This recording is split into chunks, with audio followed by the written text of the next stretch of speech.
Okay, so today we're going to be doing chapter 6, the human body or anatomy. And we'll just pretty much just kind of plow right through this. If you guys have questions, just let me know.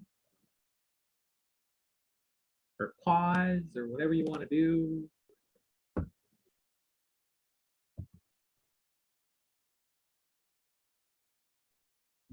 Can everybody see the screen flipping okay? Yep. Yep. All right, so this is kind of your bread and butter to any bit of healthcare, biology, EMS, nursing, whatever you plan on going into, having a basic understanding of anatomy is crucial. So you must understand the basic structure and functions. This knowledge will help you better understand the specific location, perform an adequate patient examination, communicate your findings, provide appropriate emergency treatment. Some of you that are, more into the law enforcement side, you might have to look and decipher what a doctor is talking about or what a coroner is talking about. So having a little basic understanding here is crucial in that. So let's talk about basic topography. So the standard anatomic position is a person. You have to imagine now, they're standing facing you, okay? Their hands are by their side. I'm going to flip this back here. So you see how this person is standing, okay, with thumbs out. That is anatomical position right there, okay? And that's how we will refer to people in that anatomical position.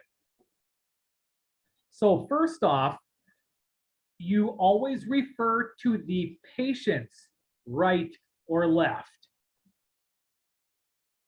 Okay, so look at this picture again and see this person standing here. Okay, now if we think that, his right hand is hurt, you have to kind of imagine that, well, this is not his right side. Can you guys see my little mouse here? This is not his right side. This is his left side.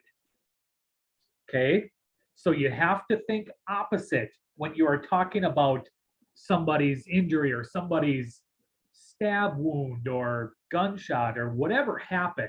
Okay, you're describing a fracture to somebody. It's never on your side. It's always on the patient's right or left.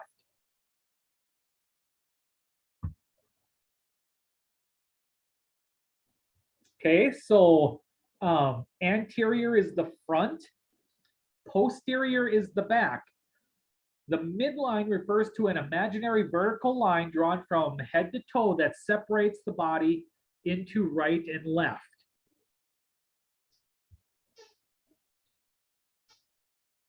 So that's important to think of that imaginary line as we'll talk about medial, closer to the midline. Okay, lateral, away from the midline. So each body part has its own medial and lateral. Okay, so the imaginary line doesn't just split left and right and you call it good. No, the arm, okay, look at your bicep. Your arm has its own medial and lateral. So thumbs pointed out, the outside of your right arm is lateral. The inside of your right arm is medial. Okay, so your thigh, if you look at your thigh, okay, the outside is lateral, the inside is medial. Go down to your lower leg. Okay, the outside is lateral, the inside is medial. So proximal and distal. So proximal means closer to the point of attachment. Now, once again, every new bone has its own proximal and distal. So distal is farther away. Okay, so if we're looking at our, excuse me, if we're looking at our humerus, okay, up by the shoulder joint where it connects, that is proximal. Now our humerus is our arm bone up here at the top. Okay, so where it connects is proximal. Where it gets down to the elbow, that is distal. Okay, and then the two bones of the forearm, they also have their own proximal and distal. Okay, and then even the little bones in our hands and fingers, each one of those have their own proximal and distal. Okay, so it's like every bone you are starting over. So if you think, you know, somebody's thigh, okay, and they were shot, let's just say they were shot on the lateral side proximal to the joint. Where were they shot? So they were shot in the thigh, okay, and we'll say the right thigh. They were shot on the lateral side proximal to the joint. They were shot on the outside of the leg. And where at? In like the middle. Close to the joint. What joint? So you got your hip or your knee. Is it closer to the hip or closer to the knee? I think it'd be closer to the knee than the hip. Nope, because proximal means closer to the point of attachment. Okay, so proximal is up towards where it attaches.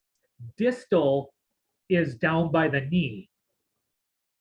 But then you go down to your lower leg where your tibia is, okay, and you get hurt there. Well, that, if it's by the knee, that is proximal. But if it's down by the ankle, that is distal because it's a new bone. Okay, so every bone or area of the body that is separated by a joint has its own proximal and distal, its own lateral and medial. So you guys are right. It is definitely on the outside, okay? Because if it was on the inside of the thigh, that would be medial. Okay, then just remember, proximal is closer to the point of attachment. Okay, maybe I didn't make that part clear. So it's proximal to the point of attachment, it's closest. Distal is farther from the point of attachment. Okay, superior means closer to the head, inferior closer to the feet.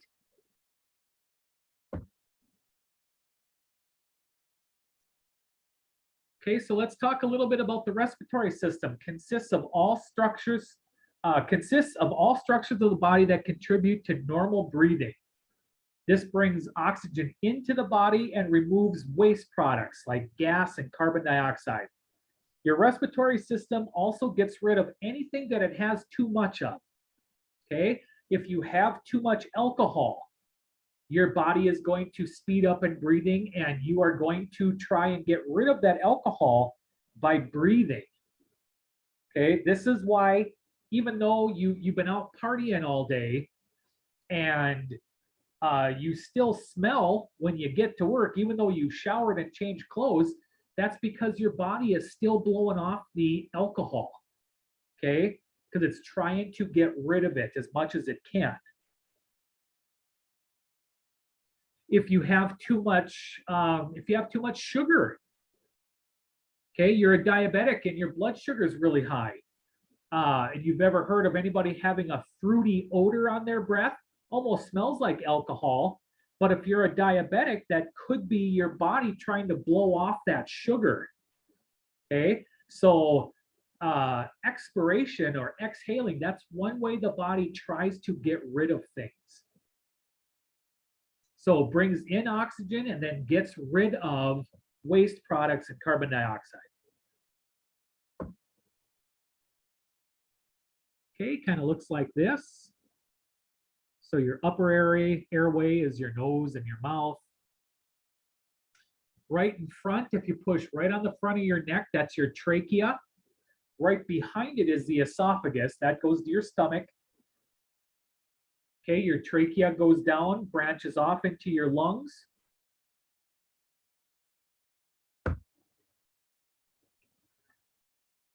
So nose, mouth, throat, larynx, trachea, and the basic passages.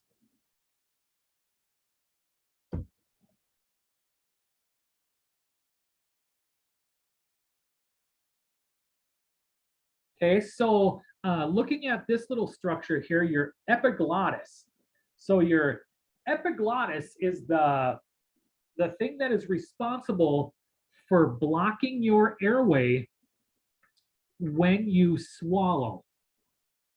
Okay, so if everybody puts their hand on their neck right now and swallows, okay, and you feel that movement there, that's moving up and blocking your airway. Okay, so whatever you're swallowing doesn't go into your lungs, it will go down into your stomach. That's important to remember when somebody is unconscious. Okay, and we always talk about when you're unconscious, we have to protect the airway. Okay, and that includes keeping it free of debris. Okay, when somebody is unconscious, truly unconscious, not just sleeping, I'm talking unconscious, they can't protect their airway. They don't swallow. Okay, so if there's blood, vomit, loose teeth, any kind of debris, that can all be going into the lungs.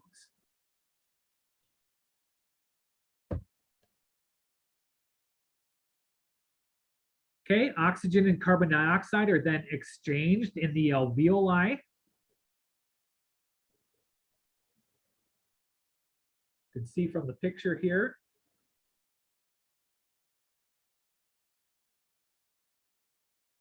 Now, the body uses every gas that's in the atmosphere, but the main ones are oxygen, carbon dioxide, and nitrogen.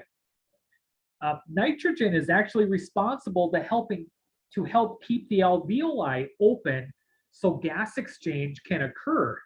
So every time we take a breath, blood passes through the alveoli, takes the carbon dioxide, or gets rid of waste and carbon dioxide and takes in the oxygen.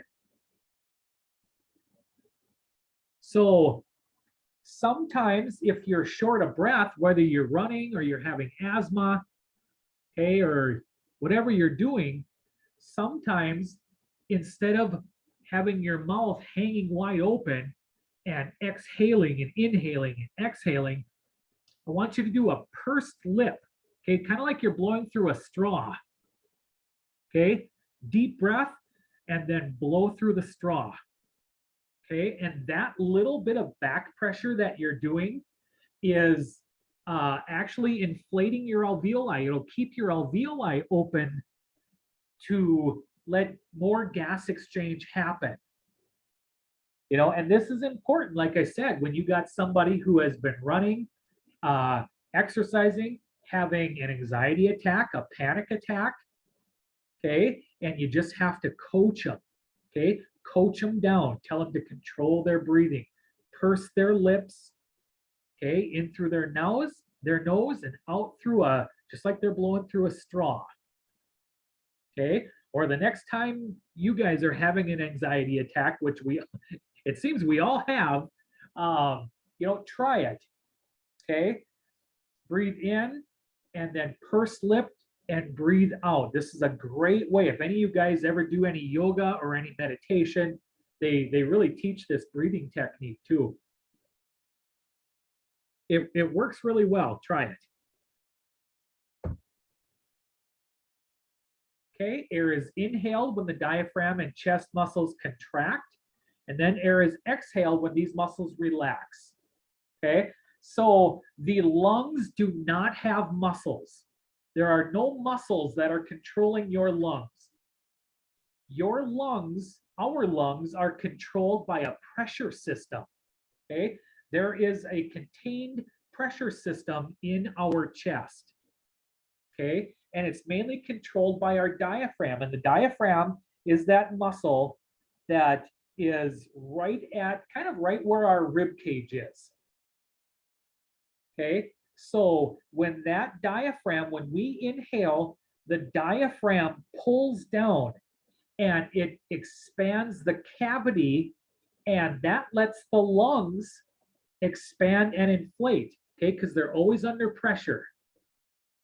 Okay, and then when we exhale, the diaphragm contracts, or I'm sorry, relaxes and puts more pressure on the chest cavity and the lungs deflate. Okay, so it's a pressurized system for how we breathe that's controlled by mainly our diaphragm, but also the muscles in our shoulders and between our ribs.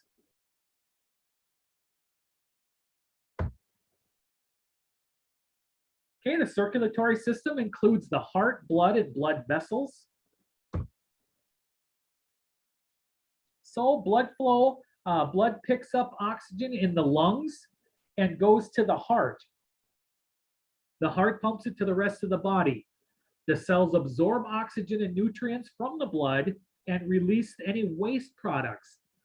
Blood carries the waste back to the lungs and the kidneys, okay? Because any waste products, we want to breathe it out, and we're also going to try to pee it out. Okay, in the lungs, the blood exchanges the carbon dioxide for more oxygen. One thing I'll tell you too, once we get into our CPR chapter, is we do not use all of the oxygen that we inhale. Okay, our body is constantly supplied with oxygen. Okay, so we actually exhale about, so let's say atmospheric oxygen is about what, 21%. We exhale 16%. Okay, we don't use very much of the oxygen that we inhale. Okay, that's why we can give somebody mouth to mouth and give them oxygen that way. That's why we can blow on a fire and it will actually ignite more, because we are exhaling a lot of oxygen. Okay, if we took in oxygen every time we took a breath, we would pass out as soon as we held our breath because we'd run out of oxygen. But we can hold our breath for a little bit, and then even as we pass out, we've got about, or if somebody goes unresponsive or cardiac arrest, they've got about 5 minutes, maybe 3 to 5 minutes worth of residual oxygen still in the blood.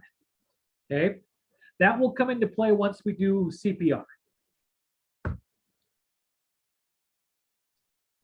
Okay, so you can see by this diagram here that all of the, once the blood has been used, okay, and now it's all coming back to be put back into the lungs to re-oxygenize and get rid of waste. It all dumps in to the right atria, or the top of our heart, okay? The heart has 4 chambers, 2 atrias and 2 ventricles. Okay, so it all gets dumped into the right atria, which then goes to the right ventricle. Okay, so the heart is contracting. Now it sends it to the lungs from there. Okay, it goes through the pulmonary vessels into the lungs. We take a deep breath. Now it all comes back, and now it gets dumped into the left atria and then the left ventricle. Now, even looking at this picture here, you notice how thick the muscle is in the left ventricle. Okay, the left side of your heart has a lot more muscle in a lot more muscle is surrounding the left ventricle. Sorry, I'm losing my words here. Because it has to contract and push blood all the way down to your toes. Okay, that's the only chamber that actually pumps blood to your body. Okay, we have 4 chambers, but they're all doing a different thing. They all have a different thing that they do. The left ventricle is the only chamber that is pumping to the rest of the body. Okay, that's why the wall is so much thicker here.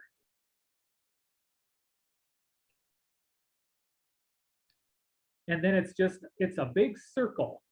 Okay, so goes to the left ventricle, pumps it to the body, and then the whole process starts over. Okay, and it's continuous like that. Okay, arteries carry blood away from the heart at high pressure, therefore have thick walls. So remember, arteries away. So arteries carry blood away from the heart. Most of them are carrying oxygenated blood. There's only one place in the body where it doesn't, and that's the pulmonary arteries or pulmonary vessels. Okay, but otherwise, arteries carry oxygenated blood away from the heart to the rest of the body.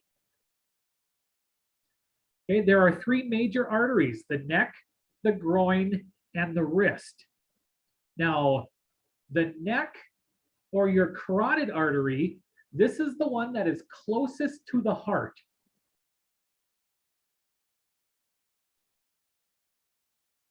I'm going to stop share here. And I'm going to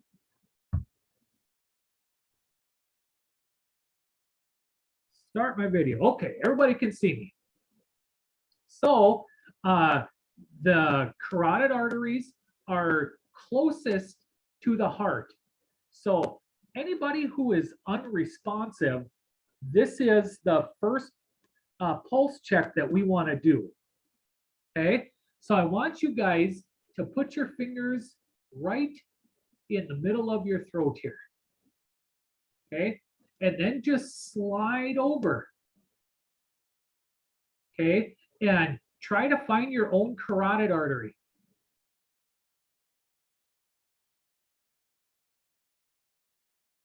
Okay, sometimes it's farther up here on the neck. You can push it against the bone and feel it.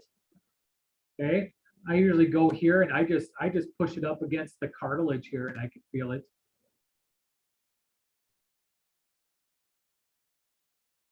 Okay, and then we have our radial artery. Now, your radius is your thumb side, and we'll get into the bone system here in just a second, skeletal system. But on your thumb side, right here, I want you to push and find your own pulse. Now, once again, if you're down here in the meat, you might not feel it. Okay, sometimes you want to get it against something a little bit firmer or bony. I typically will go up here where my wrist bones are. Okay, but really just keep moving it around. Now, it's not on the pinky side. Okay, that won't be accurate. It's always on the thumb side is the radial pulse. Now, going to check somebody's radial pulse, we do that if they are awake. Okay, awake and alert. We don't go for a carotid when somebody's awake, just because some people don't like to see hands coming towards their face. Okay, gives them anxiety. So start here. Now, if you absolutely can't find a pulse and they're pale and clammy and looking pretty bad, okay, then go to here. But when somebody's awake, go right to the radial pulse. If they're unresponsive, check for a carotid.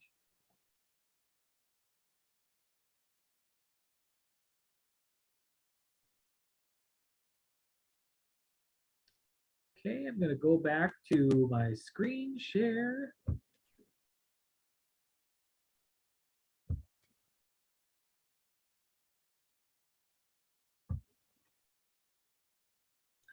The femoral arteries, that's in your groin. I'm not going to get into that one. We use that mainly in the hospitals.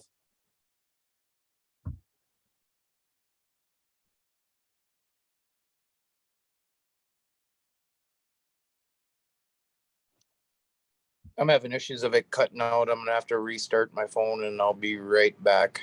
Okay.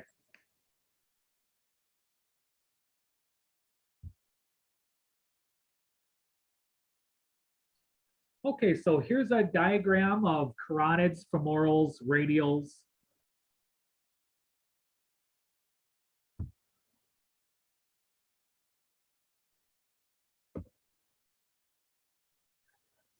Okay, so you got arteries, then you got arterioles.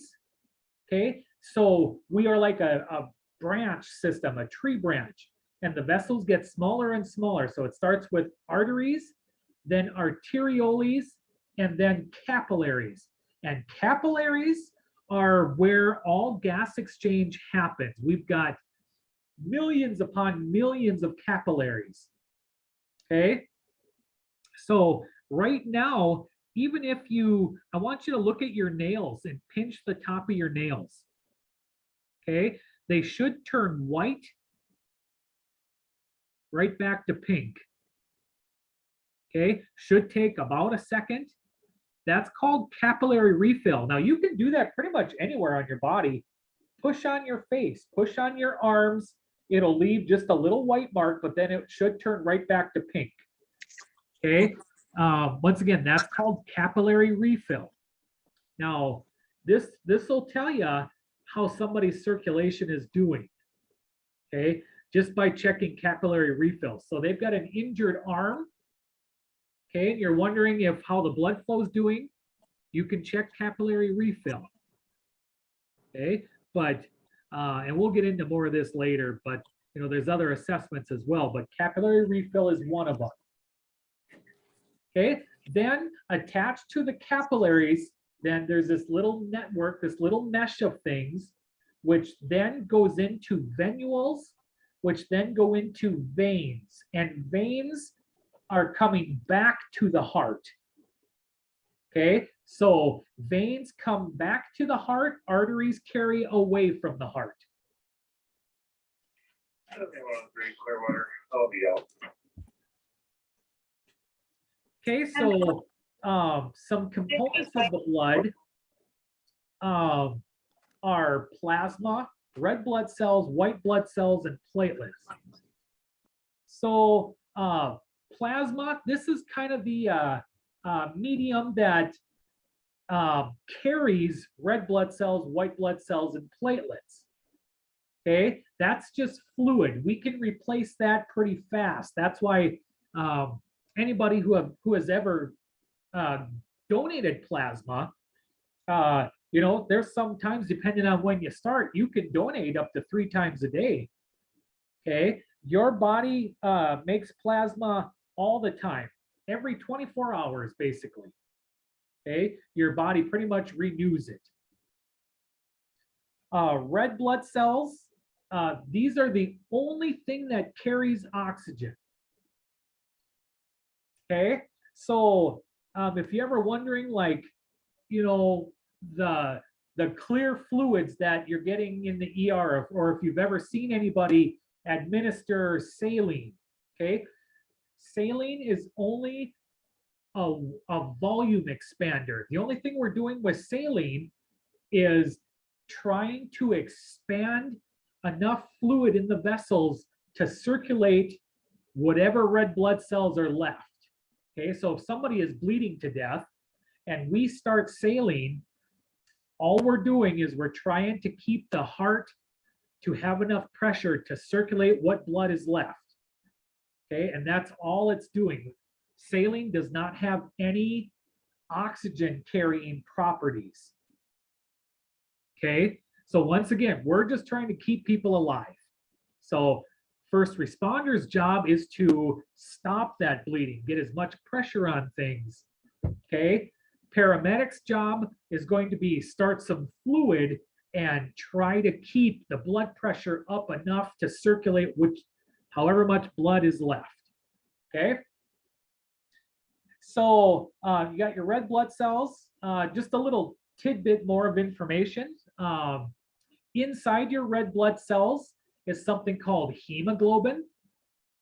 Okay, that's what actually carries the oxygen, is your hemoglobin. And inside your hemoglobin is iron. So when they talk about iron, yep, it's an actual metal. And that's what attracts the oxygen into the cell. Into the red blood cell is the iron. Okay, so if you've ever seen or known somebody who has an iron deficiency and you kind of know them to be a little bit pasty, kind of pasty white, yeah, that's why. Because with a iron deficiency or a lack of iron, yeah, you don't carry as much oxygen as you should. Okay, white blood cells, these are our infection fighters. So if you ever go to the doctor and they do they call it a CBC, or they draw blood and they say, oh yeah, your white count is really elevated. Okay, that means you probably have an infection. You have something going on, which your body is creating infection fighters.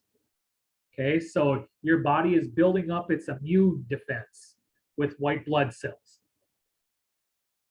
And then platelets. Platelets are for clotting.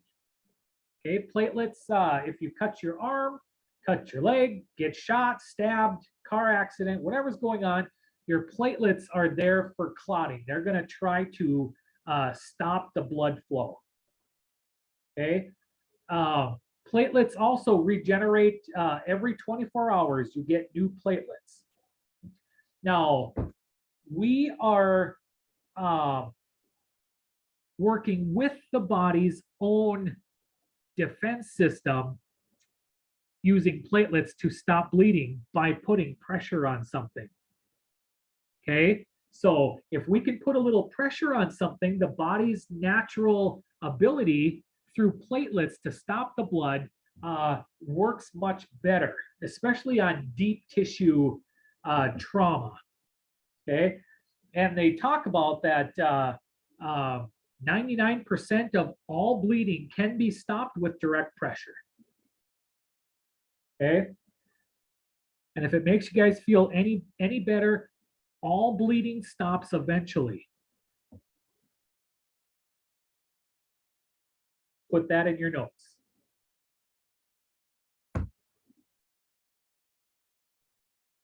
Okay, so the skeletal system consists of bones and connective tissue that protect and support the framework for the body. It has three major functions. It supports the body, protects vital structures, and manufactures red blood cells.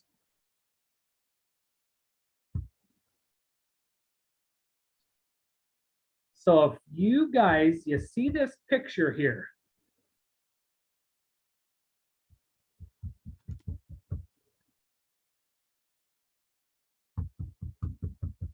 Okay, I suggest to you, hint, hint, hint, that you memorize this.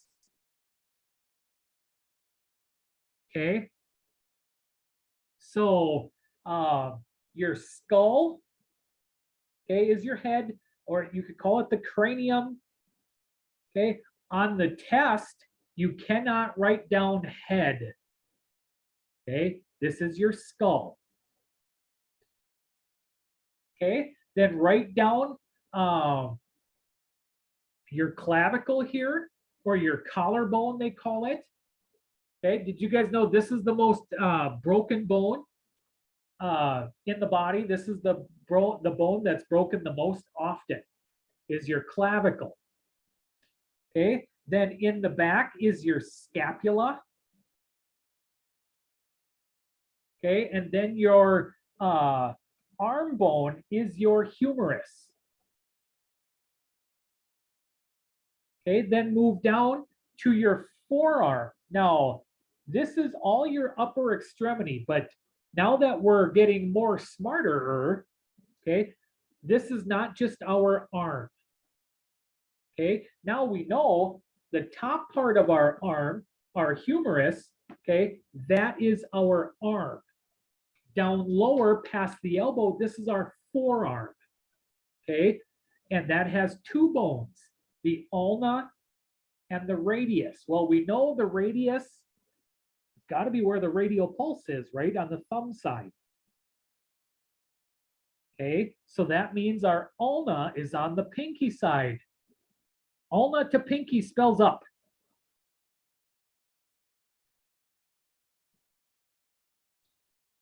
Okay, so your shoulder girdle then is your clavicle, your scapula, and your humerus.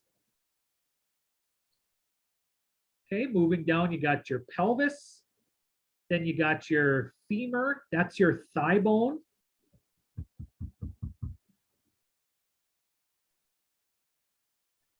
Okay, then you've got your patella, that's your knee bone. Your tibia, that's your shin, that's your furniture finder right there. Okay, that is all about weight support. Your fibula, okay, is on the lateral side, and that is for movement. So that helps you pivot, that helps you move your ankle around, that sort of thing, but it has absolutely nothing to do with weight, with supporting weight. That's why sometimes if you break that leg or you break your fibula, they'll put you in a walking boot, okay? Because it has nothing to do with weight support. The weight support is all in your tibia, okay? Movement and other things, that's your fibula. Okay, one even sounds stronger, doesn't it? You got your tibia, right? You got to say it like that, your tibia. Then you got your fibula, right? Fibula doesn't sound as strong as your tibia. Okay, your tibia, that's your shin, that's your furniture finder. Yeah, it hurts. It certainly hurts when you hit it, but it's pretty hard to break.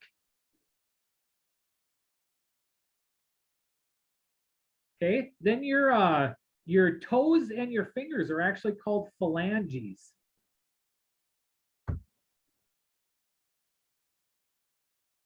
Okay, the skull consists of many bones fused together. When you're born, they do consider the bones in your skull as joints. Okay, they're just considered fused because when you're born, they are not fused. They are actually flexible so the baby's head can get through the birth canal.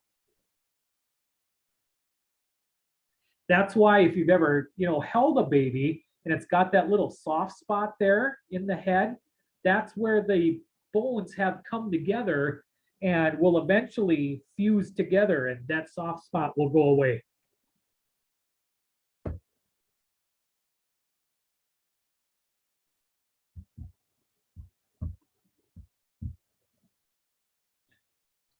Okay, then from your head, then comes the spine, consists of 33 vertebrae. They're stacked on top of each other and are held together by muscles, tendons, discs, and ligaments.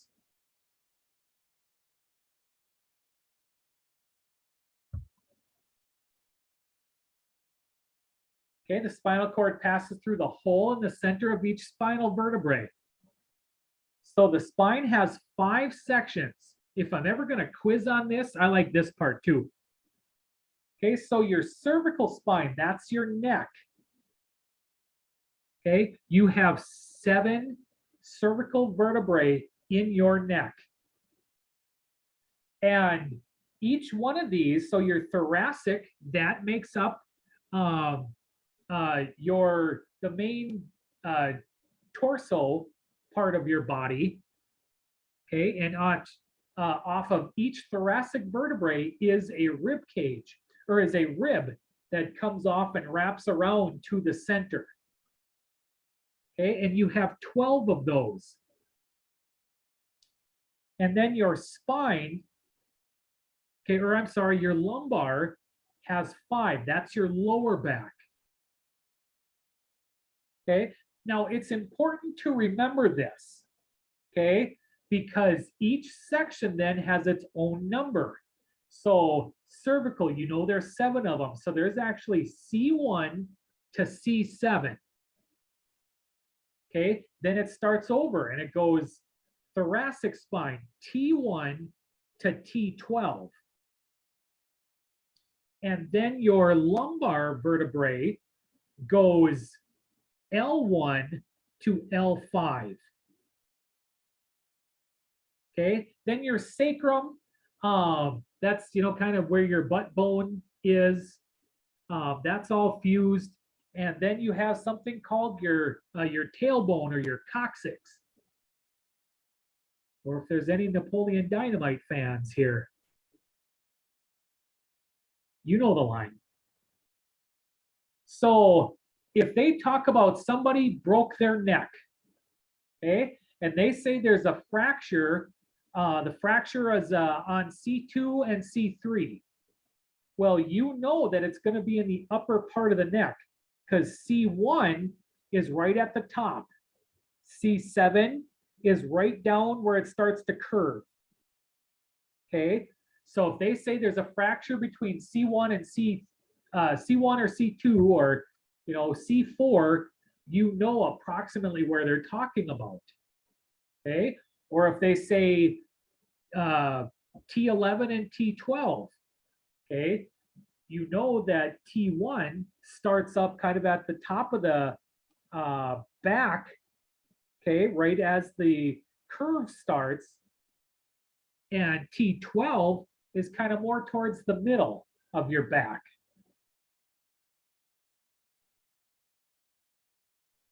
So C1, they call C1 your atlas. Okay, and if any of you guys know anything about mythology, who was Atlas? What did Atlas do? Okay, Atlas is the god that holds up the world. Okay, so if you think of C1, well, C1 is what is holding up the world. Okay, C2 is called your axis. So your number 2 vertebrae in the cervical area is called atlas. And that has a little nub that points up. And your atlas sits on the axis and can pivot on that little nub. Okay, and that's what allows you to turn your head. Okay, so as you're turning your head back and forth, which I know you're all doing right now, okay, that your C1 and your C2 rotate off of each other. Okay, they also call that, if you break that, that is probably going to lead most likely to cause your demise. Okay, they call that the hangman's fracture. And a little bit of your breathing center is controlled by your brain, and it's part of your brain stem. Okay, and a little bit of that brain stem actually hangs down just a little bit. So when you sever or break C1 or C2, you can cut off that communication that involves breathing. Okay, and you quit breathing, and then eventually you will die. So, and if you think about when people were hanged, you know, that's what it would do. The thing would fall out, and they'd, you know, fall, and then of course the noose would catch them, and you would separate C1 and C2 right like that. So I would put this to memory. Okay, cervical, thoracic, and lumbar. There are 7 cervical, there are 12 thoracic, and there are 5 lumbar. So then if I ask, how many ribs do we have? And you guys know that there's a rib that comes off of each thoracic vertebrae. So you know there are 24 ribs or 12 sets of ribs. Okay, so remember this, you eat breakfast at 7, you eat lunch at 12, and you eat supper at 5. Okay, that'll help you remember those numbers.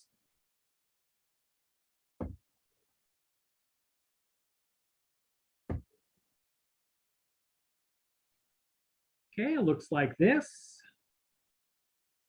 These discs in here, okay, that's all cartilage. It's all held together by muscles and ligaments and tendons. So your spinal cord starts here and actually ends at about T12, right here.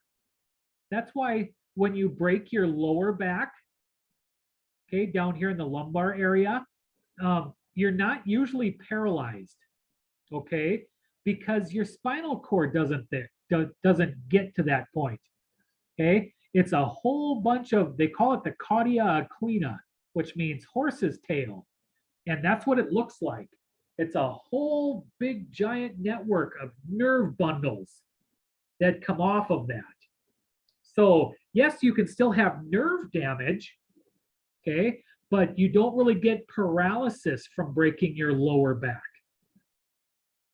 Okay, I mean, you can, but you know, you sever something up here in the cervical area, okay, you could be paralyzed then from the neck down.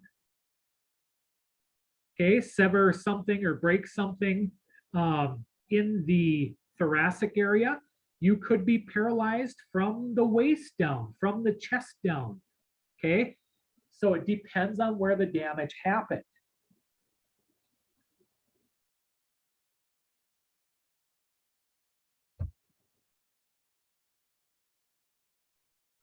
Okay, so collarbone, it's your clavicle, your scapula, your humerus. Okay, that's your upper extremities, or your upper extremity.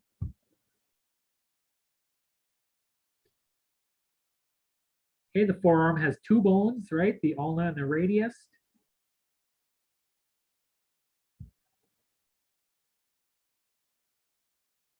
So you'll see here this blue, this is mainly cartilage here. Okay, it starts to calcify as we get older, but this is what allows you, your chest wall, to be able to move. It helps you to be able to breathe. Okay, and when we do CPR, we'll talk a little bit more about this, but a lot of times we're not breaking ribs when we do CPR, we're just popping the cartilage here.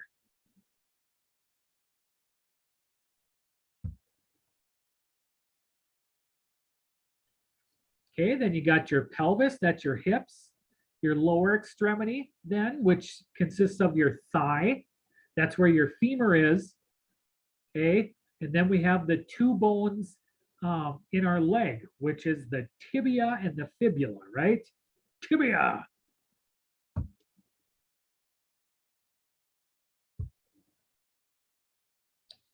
Okay, joints where 2 bones come in contact with each other, held together by supporting tissues called tendons and ligaments.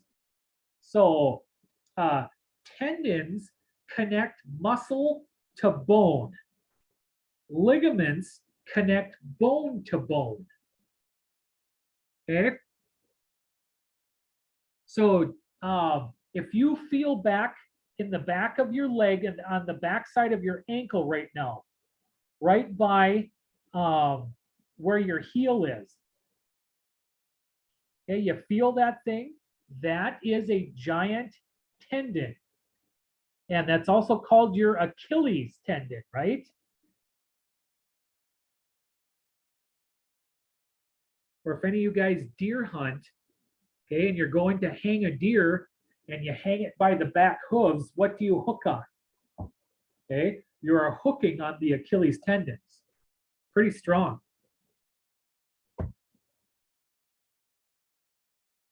Okay, so as I talked about, we have fused joints in our head and hinge joints.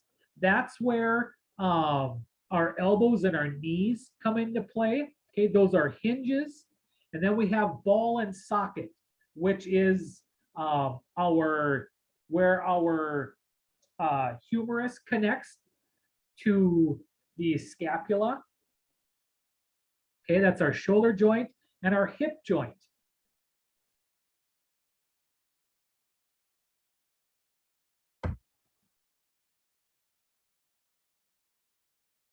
Okay, so muscles, skeletal muscles provide support and movement.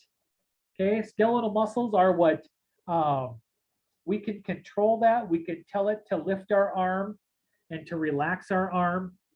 Smooth muscles carry out automatic functions. Okay, we don't need our brain to tell our stomach to digest. Okay, our stomach is made of smooth muscle. Our arteries and our vessels, those are considered smooth muscle. Okay, we can't control smooth muscle, it just works automatically. Okay, and then cardiac muscle, it's the only muscle that has its own electrical system. Now it's exactly the same as skeletal muscle. Okay, it has fibers in it, and the fibers move in and out when it's moving. Okay, but like I said, our brain has to tell our arm to move, but our brain doesn't tell our heart to pump. It can speed it up and slow it down. Okay, but our heart has its own electrical system. It can pump on its own. And as long as it's getting oxygen and nutrients, it will continue to do so, even without the brain.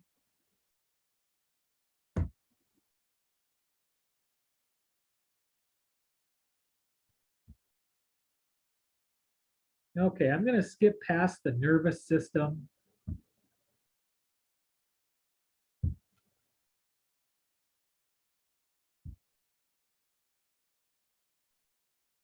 Okay, so let's talk about your digestive tract now. It breaks down food into forms that it can be carried by the circulatory system to the cells of the body. Food that is not used is eliminated. Major organs of the digestive system are located in the abdomen.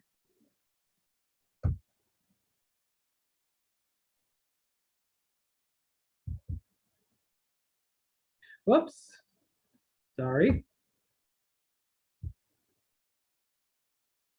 Whoa, I'm really getting crazy here.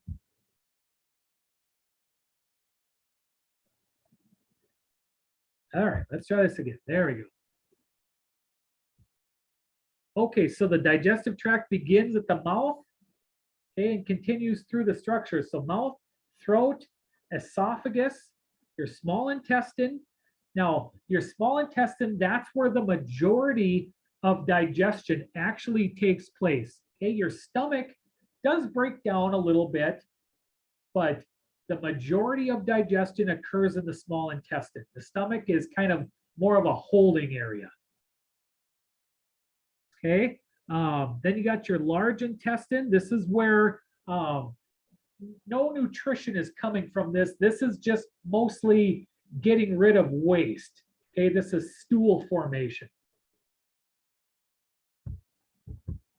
Okay, and your large intestine then goes up, across, and down to the rectum and then the anus.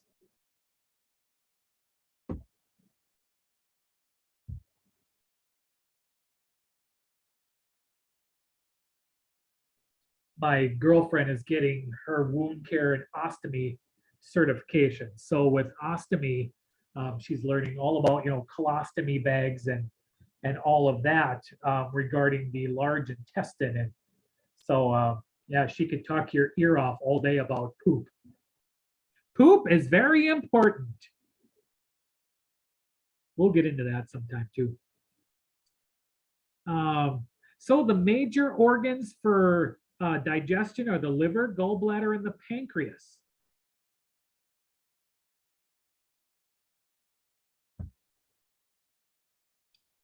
Oops, let's go back up because I want to talk about that.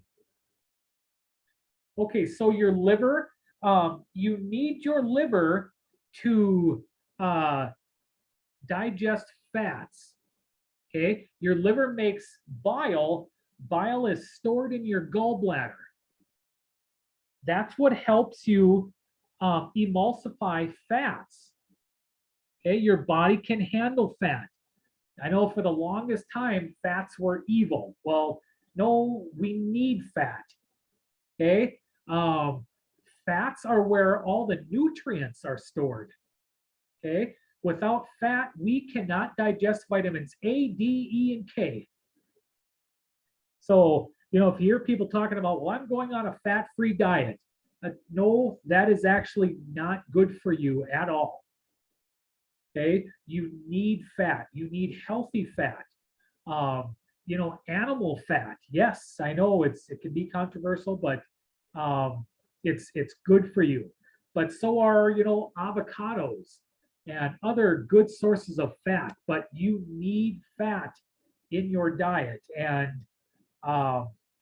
you know, and I eat a lot of vegetarian, you know, meals, but animal fat, that's what our body is used to having. That's what it runs off of. Okay, so they found the same amount of mortality in vegetarians than as with other people. Okay, so that's, you know, be a vegetarian, that's fine. Okay, but just know your body really runs best off of animal fats. Okay, you need the fat to digest vitamins A, D, E, and K. And once again, if you hear somebody talking about going on a no-fat diet, now you can kind of say, hey, probably not the best idea. Find better fats for your diet. So bile helps break down fat stored in your gallbladder. This is why people who get their gallbladder taken out, I've got a friend of mine who got her gallbladder taken out, and once a year she goes to the fair and she's going to eat all of this fried, greasy fair food. And she goes, I know I'm going to pay for it, but it's worth it. So basically, all of this fat just goes through your body undigested. So yes, she goes and has fun at the fair, but then she spends the next day on the toilet. Okay, so it's not that you can't have fat, you know, when you lose your gallbladder, you just don't have the bile storage to emulsify a lot of the fat. So you just have to be careful, a little more careful, and maybe a little more sparing with your fat intake.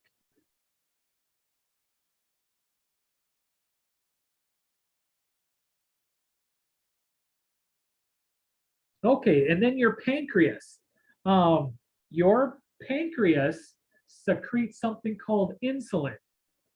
Insulin is what helps you get your sugar sources into the cells. Okay, without insulin, sugar does not get into the cells and it just circulates throughout the body. We'll get a little more into that when we talk about diabetes. So I would really put to your brain liver, what the liver does, gallbladder, okay, and bile and fat, and what the pancreas does. Hint, hint, wink, wink, nudge, nudge. Guys, we won't take a break. Let's just, we'll just kind of keep going right through this, okay? So reproductive system, I don't think I have to get into 9th grade health class again. I think you guys probably know it by now. And if you don't, go on to Google.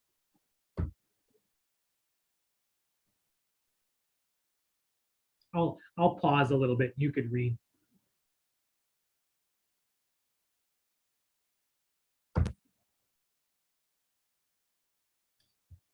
Okay, I'll talk a little bit about this. So urine, so your kidneys create urine, okay, which flows through your ureters into your bladder. The bladder collects and stores the urine before it passes out of the body through the urethra. So something to keep in mind for your own health and other people's health is infections. Now, women have more bladder infections and have an easier time getting a bladder infection because the female urethra is only about maybe an inch. Okay. Whereas the male urethra, if you think about the penis, obviously it's longer and it takes, bacteria, it takes bacteria a lot longer to get up through the penis into the bladder, if that kind of makes sense. So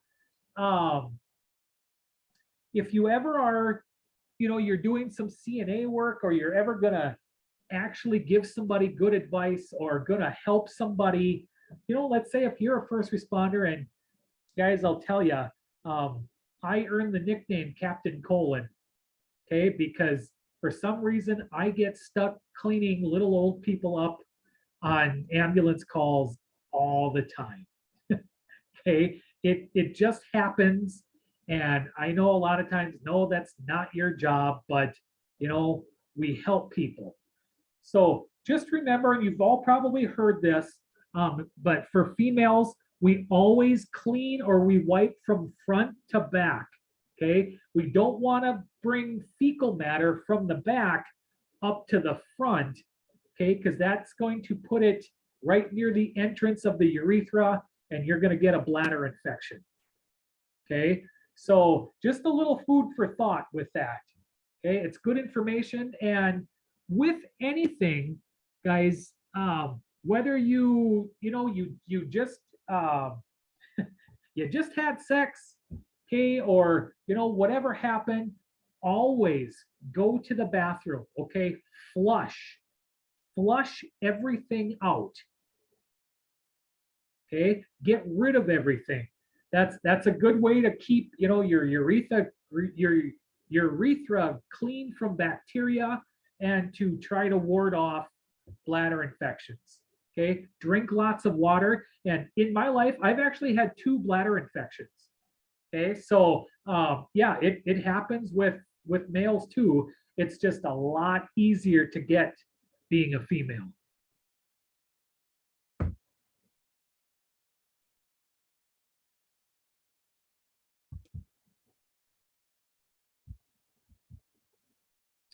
Okay, and then the skin protects the body against harmful substances in the environment. It regulates body temperature by shivering or sweating.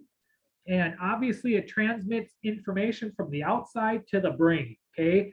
That hurts, that's itchy, that's cold, whatever it is.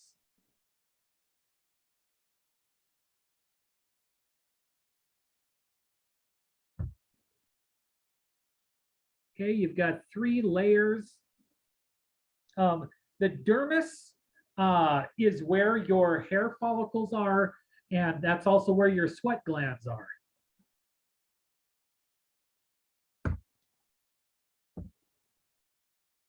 Okay, I'm not gonna,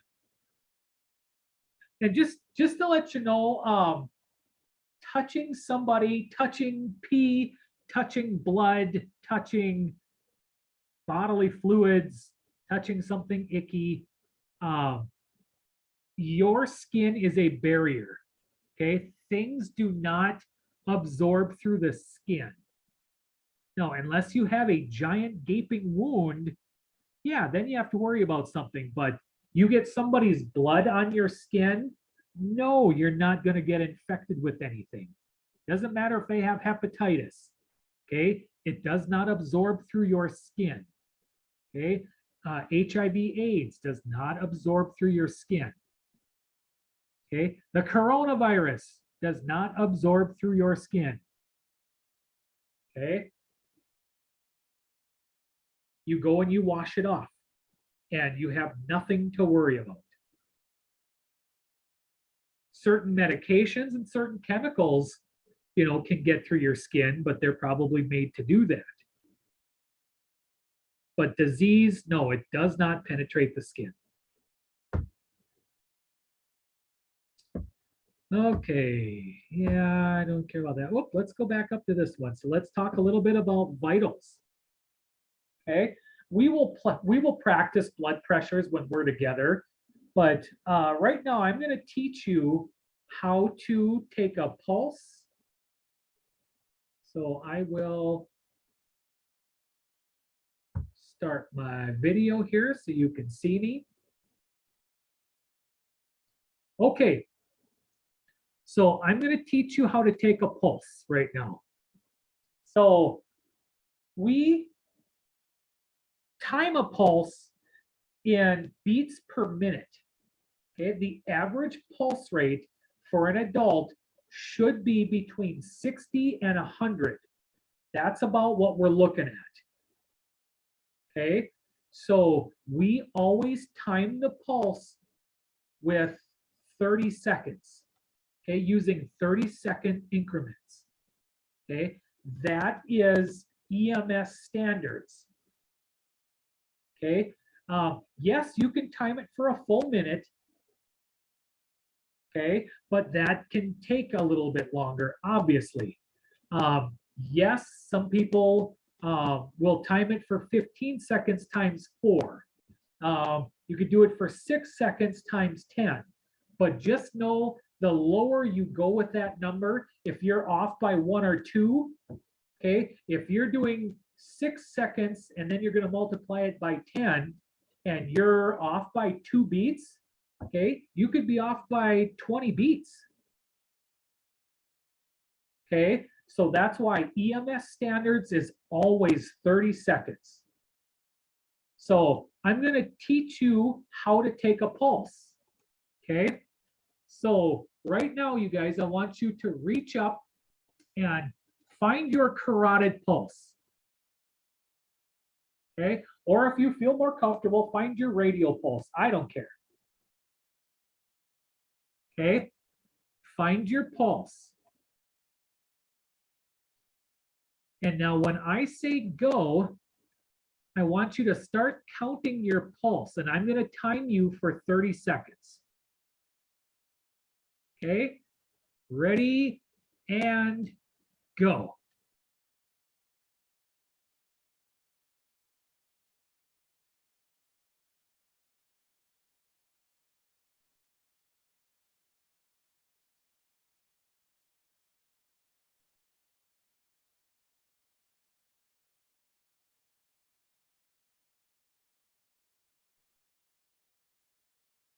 Stop.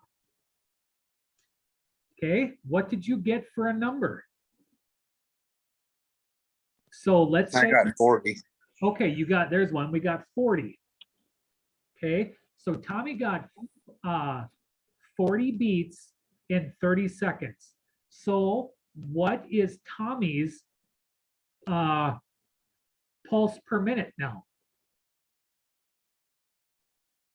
So 30 seconds. 80. Correct. Yes, 30 seconds times 2. That is beats per minute. So 80. So is Tommy's pulse within normal limits? Yes, it is.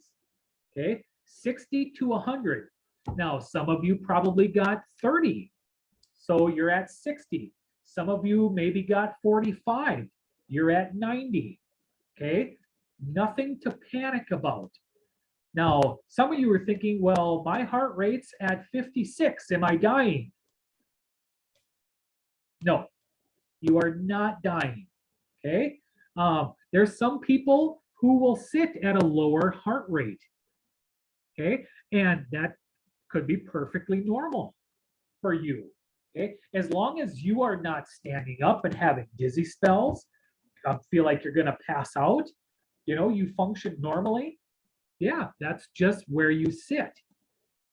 Okay, now you're sitting at 110, 120.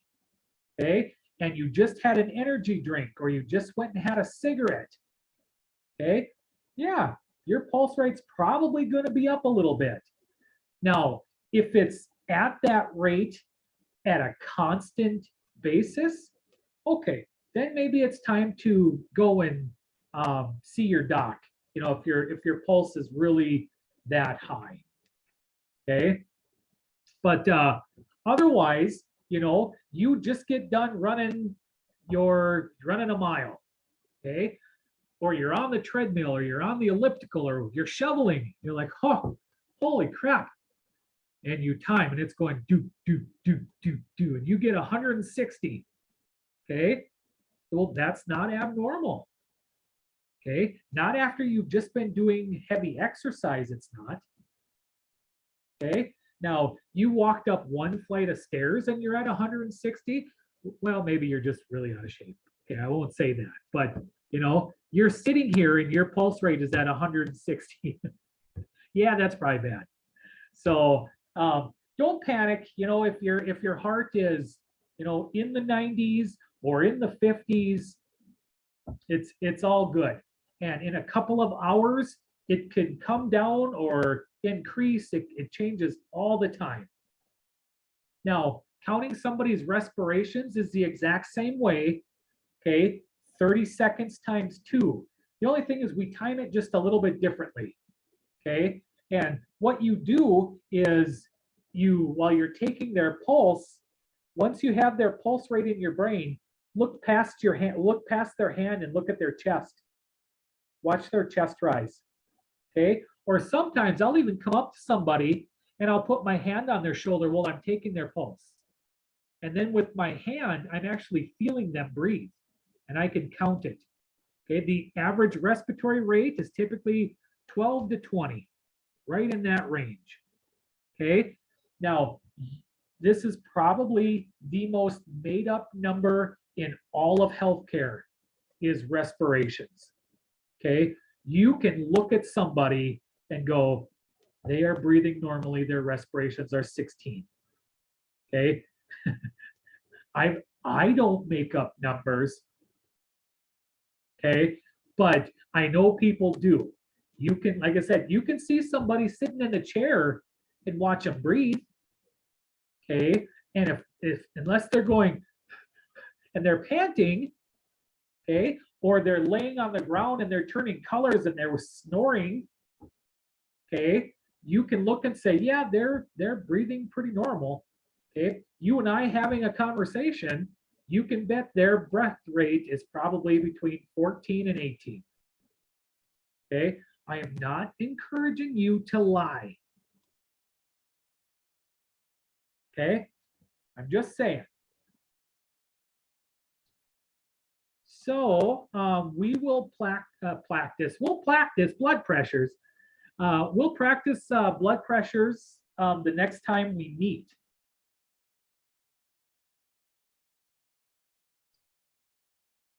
Okay, so when we meet, we will practice. Jeez, you guys. Get a little water in me. So we will practice blood pressures next time we meet. And I am going to stop this recording for now. Thanks.